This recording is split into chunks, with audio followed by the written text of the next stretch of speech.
हे बघा, आपण हे आलू पराठे बनवलेले आहेत, म्हणजे बोलतात आपण बटाट्याचे पराठे, एकदम मऊसर आहेत.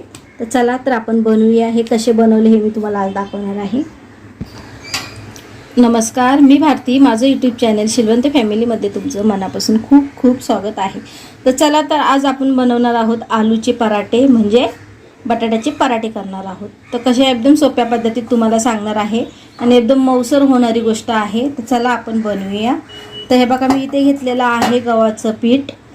आपल्याला 2 वाटी गव्हाचं पीठ असे चांगलं चाळून घ्यायचं आहे. ते चाळून घेऊया. आणखीन 1 वाटी घेऊया. ते बघा, आपण 2 वाटी चांगलं गव्हाचं पीठ घेतलेलं आहे चाळून. व्हिडिओवरती चॅनलवरती जर नवीन असाल तर मला सबस्क्राईब करून ठेवा, कारण की अशाच नवीन रेसिपी तुमच्यापर्यंत मी दाखवण्याचा प्रयत्न करेल. आता श्रावण सोमवार चालू झालेले आहे. तुमच्या मुलांना तुम्ही टिफिनला असे पराठे वगैरे बनवून देऊ शकता. तर त्यानंतर मी ते घेतलेली आहे अर्धी वाटी बेसन. तर त्यालाही आपण चांगलं चाळून घेऊया. चाळणीने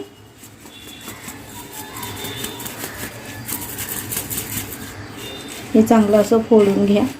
बेसनाला जरा ढिकळ्या असतात. आता आपण चाळणीने चांगलं चाळून घेतलेलं आहे. चला, आता हे आपल्याला फेकून द्यायचं आहे. तर आता आपण हे सगळं मिक्स करून घेऊया. आता यामध्ये आपल्याला घालायचं आहे बटाटा. तर इथे मी बटाटे किसून घेतलेले आहे, म्हणजे बटाटे उकडून घेतलेले आहेत. तर याला आपण आता किसून घेऊया किसणीने. हे बघा, असे किसून टाकायचे आहेत आपल्याला. हे बघा, छान किसून होतात.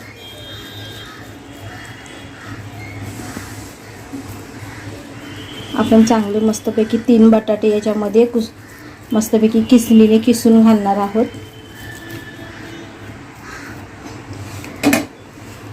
हे बघा,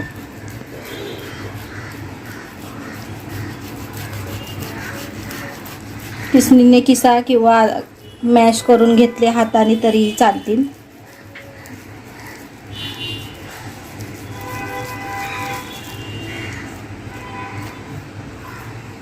तर मी इथे 3 बटाटे घेत आहे उकडलेले.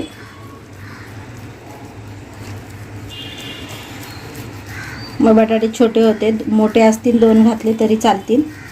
छोटे असल्यामुळे मी 3 घातलेले आहेत. तर हे बघा, चांगलं किसून घेतलेलं आहे आपण इथे. आता यामध्ये आपल्याला मसाले घालायचे आहेत. तर इथे आपण घेतलेली आहे चिली फ्लेक्स, ती आपण यामध्ये घालणार आहोत. त्यानंतर आपल्याला इथे घ्यायचं आहे थोडंसं ओवा घेतलेला आहे. चांगला हाताने असं कुस्करून घालायचं आहे.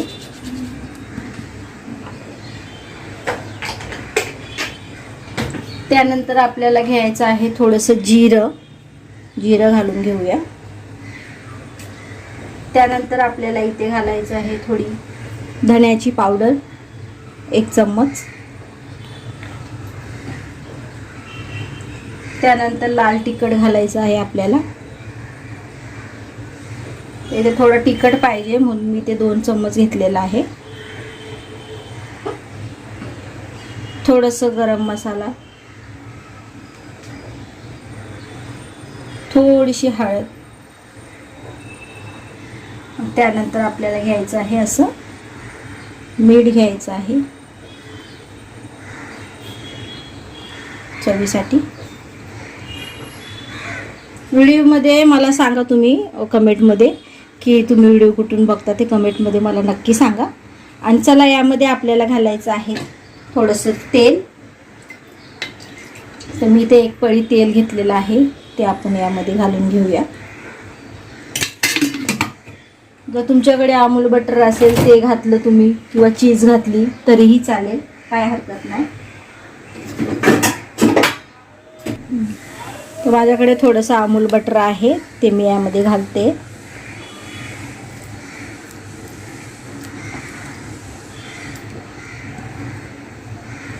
आता आपल्याला काय करायचं आहे, हे सगळं मिक्स करून घ्यायचं आहे.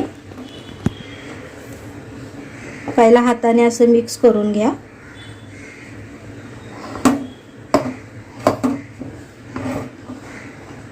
माझे व्हिडिओ छोटेच असतात आणि मी 2 किंवा 3 दिवसाला एक टाकत असते. जास्तीत जास्त नाही म्हणजे 2 दिवसाला 3 दिवसाला आपले व्हिडिओ येतात, रोज नाही येत. त्यामुळे सबस्क्राईब करून ठेवा. तर आता आपल्याला काय करायचं आहे, थोडं थोडं पाणी घालायचं आहे आणि पीठ छान असं मळून घ्यायचं आहे. 1 मिनिट, आपल्याला यामध्ये थोडीशी कोथिंबीर घालायची आहे, विसरून गेली मी घालायची. आपण थोडीशी कोथिंबीर घालून घेऊया. थोडीशी कोथिंबीर घेतलेली आहे आपण, ती कैचीने असे कापून घालूया.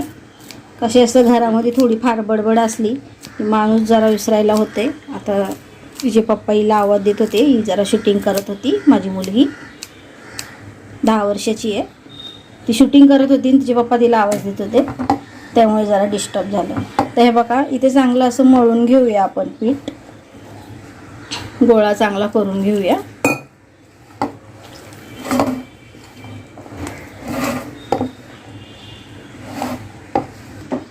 तर हे बघा, आपण छान असं पीठ मळून घेतलेलं आहे. यावरती आपण थोडंसं तेल पण टाकलेलं, तेल टाकून चांगलं आपण पिठाला, म्हणजे आपण जसं चपातीला गोळा बनवतो ना तसं पीठ आपण मळलेलं आहे बघा. छान.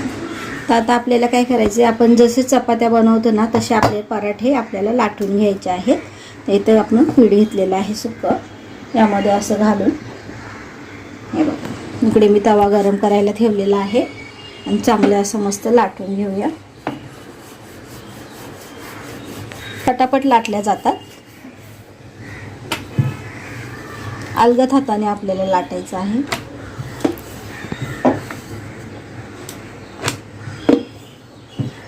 छान असे पराठे करून घ्या गोल. लाटून घेतलेला आहे. जर तुम्हाला जाड पाहिजे तर जाड करा किंवा पातळ अशी पाहिजे तर पातळ केले तरी चालेल. इथे तवा आपला गरम झालेला आहे, त्यामध्ये थोडंसं आपण तेल घालूया. पूर्ण असं तव्याला पहिला तेल लावून घेऊया. तुमची चपाती असू दे, पराठे असू दे किंवा पोळी असू दे, काहीही असलं तरी पहिला आपण त्याला तेल लावून घ्यायचं तव्याला, की जेणेकरून त्या चिपकल्या नाही पाहिजे. नाही तर कोणाकोणाच्या पहिलाच चिपकतात. का चिपकतात, की जेव्हा तुम्ही एकाच तव्यावरती भाकरी चपात्या करतात त्यावेळेसच ते चिपकल्या जातात, तशा चिपकत नाही. तव्यावर टाकला आहे आपण पराठा, तोपर्यंत आपण इकडे दुसरा पराठा आपण घेत आहोत बनवायला. सेम तसंच आपल्याला चांगलं असं पिठात गोळा घेऊन चांगलं असं लाटून घ्यायचं आहे. मला पलटी करूया. तर बघा, अजिबात चिपकले जात नाही. तेल लावलं आपण जर तेल लावलं असेल ना तव्याला तर अजिबात चिपकले जात नाही. तर हे सेम आपल्याला अलगद अशा करायच्या आहेत, जास्त जोर लावायचं नाही आहे. कोणाकोणाचे पराठे असे तुटले जातात आणि मग बोलतात तुटतात कसे काय. तर तुम्ही जर जास्त जोर लावत असाल लाटण्याने त्यामुळे तसं होतंय. तर हे बघा, आपले छान मस्त असे पराठे हे असे छोटे छोटे चांगले वाटतात बघा. चांगलं आपण आता याला दोन्ही बाजून तेल लावून चांगले आपण शेकून घेऊया. तर हे बघा, आपलं झालेलं आहे. आपण याला काढून घेऊया एका डिशमध्ये. पुन्हा आपल्याला यामध्ये गॅस जो आहे तो कमीच ठेवायचा आहे. पुन्हा यामध्ये एक पराठा घालून घेऊया. सेम पद्धत सगळे पराठे आपल्याला हे बघा असे गोळा करून पिठात घालूनच आपल्याला जसे आपण चपात्या बनवतो तशाच करायचं आहे. काहीही तुटणार नाही आहे, ते एकदम मऊसर होतात. यालाही आपण दोन्ही बाजूला तेल लावून शेकून घेऊया. चला, संपूर्ण हे पराठे मी बनवून घेते, बघत राहा व्हिडिओ. तर हे बघा, संपूर्ण आपण बनवून घेतलेले आहेत पराठे. एकदम असे मऊसर झालेले आहेत, जसे का आपण चपात्याच केलेल्या आहेत. हे बघा, बघू शकता तुम्ही. तर हे पराठे लवकर बनवले जातात आणि पटापट बनतात जर तुम्ही माझ्या पद्धतीत केले तर. व्हिडिओ कुठून बघता, लाईक शेअर सबस्क्राईब करायला विसरू नका. अशाच नवीन रेसिपी तुमच्यापर्यंत मी दाखवण्याचा प्रयत्न करेल. पण विचारणार तुम्ही की हे खाणार कशामध्ये. जर तुम्ही हिरवी चटणी केली असेल त्यामध्येही तुम्ही खाऊ शकता, म्हणजे पुदिनाची, किंवा तुम्ही केचपसोबत खाऊ शकता. त्यानंतर तुम्ही आपली खोबऱ्याची चटणी आहे तिच्यासोबतही खाऊ शकता. पण माझ्या मुली केचपसोबतच खातात, खूप छान लागतात हे आणि पटापट बनवले जातात. आता गणपती आलेले आहेत, तुम्ही ही असे पराठे करून बघा.